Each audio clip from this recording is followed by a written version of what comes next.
तपाईं सुकुम्बासी हो कि हैन? सुकुम्बासी मात्र वास्तविक होइन तपाईं सुकुम्बासी होइन। अनि तपाईलाई चाहिँ जाने ठाउँ देखाएन भने पुरानै ठाउँमा सुकुम्बासी होइन भने तपाईलाई पुरानै बस्ने ठाउँ किन चाहियो? तपाईको समस्या होइन। म सुकुम्बासी होइन, म ऐलानीमा बस्छु।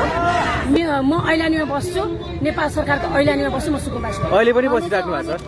अहिले कुन ठाउँमा बसिराख्नु? तपाईँहरूलाई भन्दिनँ, तपाईँहरू दोजर लिएर जानुहुन्छ। सरकारले लाउने हो। ऐलानी जग्गामा त अहिलेका सांसदहरू पनि छन्, त्यही भएर सोधेको। म सुकुम्बासी होइन। तपाईँ ऐलानीमा मजाले बस्ने अनि होल्डिङ सेन्टरमा बसेकोलाई राम्रोसँग बसेको छु तपाईँ होल्डिङ सेन्टरलाई पनि तपाईँहरूको कुराले अलिकति झन् अलिक गाह्रै हुने हो कि भन्ने जस्तो भयो क्या? यस्तो हो क्या सर, तपाईँहरू सबै सरकारले गरेको ठिक छ, सरकारले गरेको ठिक छ भनेर हामीले नै भन्दैन। सुन्ने भयो नि, तपाईँहरू राम्रोसँगले सुन्नु होइन। म बोलिरहेको छु, तपाईँहरू बारम्बार प्रश्नको प्रश्न गरौँ न। पहिला प्रश्न मैले तपाईँलाई भन्छु, हामीले सोचेको क्वेसनको सही एन्सर दिनु न। तपाईँले सुकुम्बासी म होइन भन्नलाई कति टाइम लाग्नुभयो भन्नु न पहिला। म सुकुम्बासी होइन, म ऐलानीमा बस्छु। ऐलानीमा बस्नुहुन्छ? ऐलानीमा बस्नुहुन्छ भने होल्डिङ सेन्टरमा पनि बस्नु भयो भने हैन, हामीले सरकारले हामीलाई दैलेखमा दिएर भएन दिनु पर्यो भन्नुभयो नि। हजुर, तपाईँ अहिलेसम्म सुकुम्बासी जस्तै भएर बोल्नुभएको छ। अहिले वास्तविक पीडा चाहिँ होल्डिङ सेन्टरमा गएर चेक गर्नु अनि तपाईँहरू पनि खानु। अनि हाम्रो समस्या चाहिँ तपाईँहरू पनि बुझ्नुहुन्छ पनि भन्नुभयो। तपाईँले अहिले वास्तविक सुकुम्बासी जस्तो भएर पीडित जस्तो भएर बोल्नु हुँदैथ्यो नि त अहिलेसम्म। यसरी चाहिँ वास्तविक सुकुम्बासीहरूले न्याय नपाउला कि भन्ने छ कि?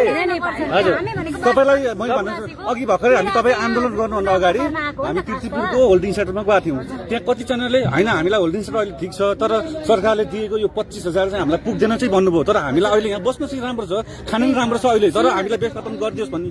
तपाईँ त्यहाँ जानु बसेको छ भएन यो चाहिँ भन्नु पर्यो कि तपाईँ? होल्डिङ सेन्टरमा त हामी सबै होल्डिङ सेन्टर जान्छौँ नि। तपाईँ बस्नु भएको छैन एक दिन? होल्डिङ सेन्टर मेरो घर भत्किएको छैन, म होल्डिङ सेन्टर जान मिलेन। तपाईँले मलाई प्रश्न गर्नुभयो कि तपाईँ गएर बस्नुहोस्, तपाईँ एक दिन बस्नु भएको तपाईँले कस्तो पीडा छ भनेर भन्नुभयो नि तपाईँले। मैले तपाईँहरूले कस्तो पीडा छ मलाई सोध्नु भयो भने तपाईँ आफै अनुभव गर्नु न त्यहाँ गएर। तपाईँले अनुभव गर्नु भएको छैन त मलाई किन प्रश्न गर्नुहुन्छ?